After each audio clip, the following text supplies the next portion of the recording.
I want to address the fact that theists always seem to have an excuse for God. For example, with prayer, there's pretty much three outcomes, and each one of them can be justified in God's favor. Outcome number one is that the prayer is answered, and praise God, your faith has been rewarded.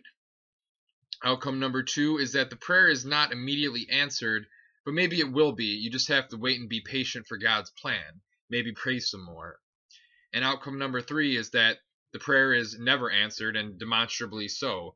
For example, if you pray for a job and you don't get the job, or if you pray for someone who's sick to get better and they don't get better, and they end up dying from their disease or condition, then that prayer was clearly not answered. But theists always seem to spin these situations into, well, God is just testing your faith, or he has a better plan for you, or, if someone died of some sickness or disease, he was just calling them home.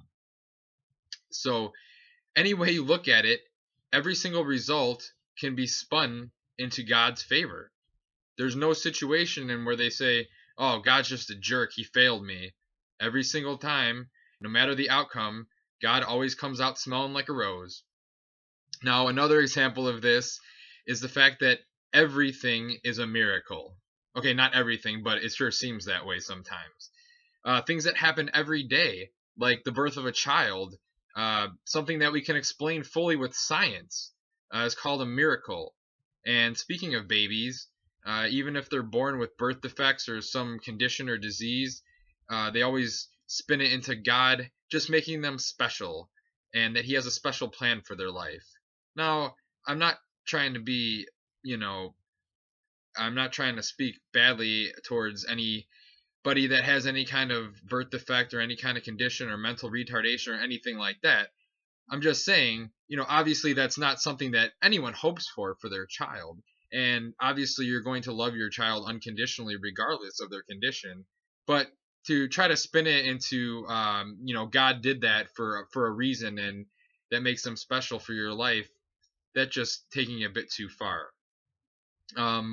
Another set of circumstances that always can be deemed miracles is mundane coincidences. Something like getting a job, or having just enough milk for a recipe that you're making, or maybe a Christian actually reading the whole Bible. Okay, I'm joking, but you know what I mean. Things that are just coincidental, that just by sheer chance happen to occur, and they attribute that occurrence to God overseeing you and helping you out. Another example of this is the fact that tragedies are always spun in God's favor. For example, if a person is hurt badly but survives, it's a miracle. One example of this that I can think of that happened relatively recently was there was a skydiving accident. I think it was in Texas, where the skydiver's parachute didn't open fully, and they hit the ground pretty fast, pretty high velocity, and broke several ribs and I think shattered their pelvis. And they were in pretty bad shape, but they survived. And all the comments on the article were about how the hand of God saved this person, and had stopped them from dying. Well, yeah, the hand of God. Well, maybe he needed to use a little more hand lotion to soften his hands up, because look at the injuries that were still sustained. But because they survived, it's a miracle. If everybody is in a large scale tragedy, and they all survive, it's a miracle that they all survived. If a few people survive, it's a miracle that those few people survived. If even one person survives, then it's still a miracle.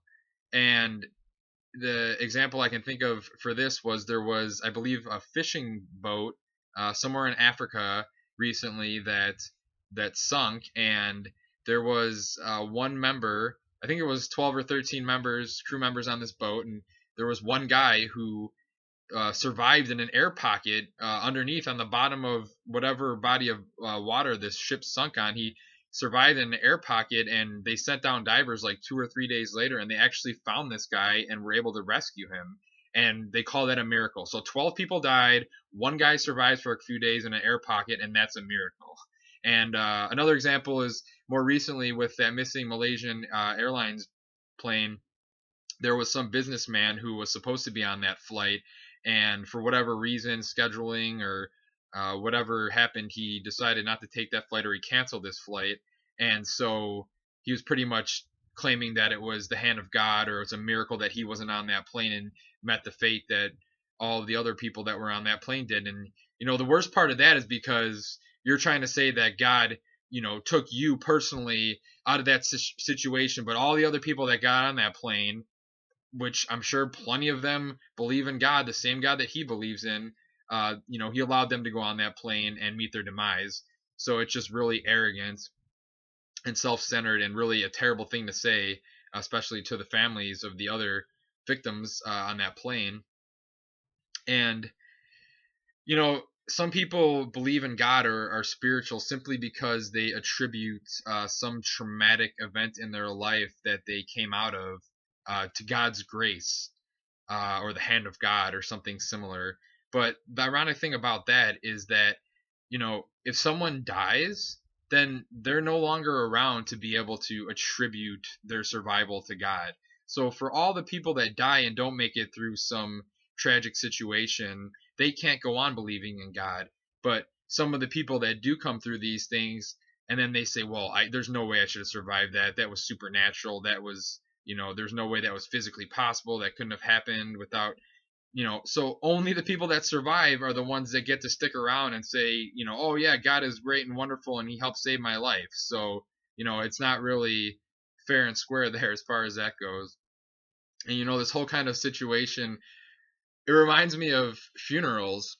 Anytime you're at a funeral, you're always expected to be polite and respectful, and which is fine. And, the dead do deserve respect, but there's simply people who in life are just terrible people and do really, really bad things. And not everyone is deserving of praise or recognition in death. If they weren't worthy of it in life, then they're not worthy of it in death. And so it just, always giving God an excuse and always praising him no matter the outcome, it just really reminds me of that kind of situation where you're always expected to, praise someone once they're dead, regardless of how terrible of a person they were during life.